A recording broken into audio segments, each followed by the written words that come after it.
देश में आरक्षण नीति को लेकर लंबे समय से संवैधानिक, सामाजिक और राजनीतिक विमर्श जारी है। इस बहस का एक प्रमुख बिंदु ये भी रहा है कि आरक्षण का लाभ उन व्यक्तियों तक सीमित रखा जाए जो सच में सामाजिक और आर्थिक रूप से वंचित हैं। इसी संदर्भ में ये सवाल बार बार उठता रहा है कि जो व्यक्ति आरक्षण श्रेणी में आते हुए भी अब सामाजिक आर्थिक रूप से सशक्त हो चुके हैं, क्या उन्हें आरक्षण के लाभ से बाहर किया जाना चाहिए। अन्य पिछड़ा वर्ग यानी कि ओबीसी के संदर्भ में क्रीमी लेयर की अवधारणा पहले से ही लागू है, जिसके अंतर्गत आर्थिक रूप से संपन्न परिवारों को आरक्षण के दायरे से बाहर रखा जाए।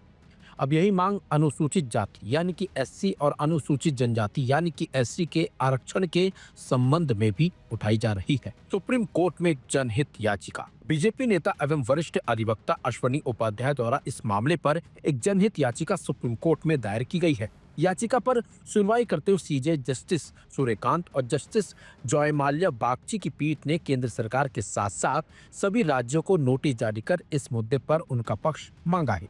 याचिका में एससी एसटी आरक्षण व्यवस्था के अंतर्गत क्रीमी लेयर पर उनकी पहचान कर ऐसे वर्ग को आरक्षण लाभ से वंचित करने की मांग की गई है, जिससे आरक्षण का वास्तविक लाभ समाज के सबसे वंचित और जरूरतमंद वर्गों तक पहुंच सके। याचिकाकर्ता की प्रमुख दलीलें।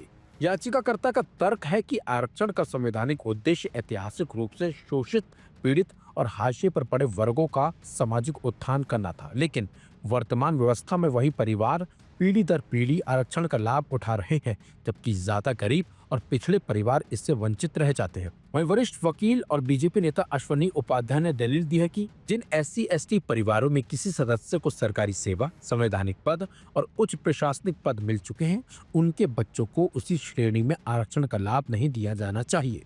उनका कहना है कि ऐसे परिवार अब सामाजिक एवं आर्थिक रूप से सशक्त हो चुके हैं। याचिका में आगे ये भी कहा गया है कि संविधान लागू होने के समय आरक्षण की व्यवस्था मूलतः 10 सालों के लिए की गई थी, ताकि झुग्गी झोपड़ियों में रहने वाले आदिवासी, गरीब और सामाजिक रूप से उत्पीड़ित वर्गों का उत्थान किया जा सके।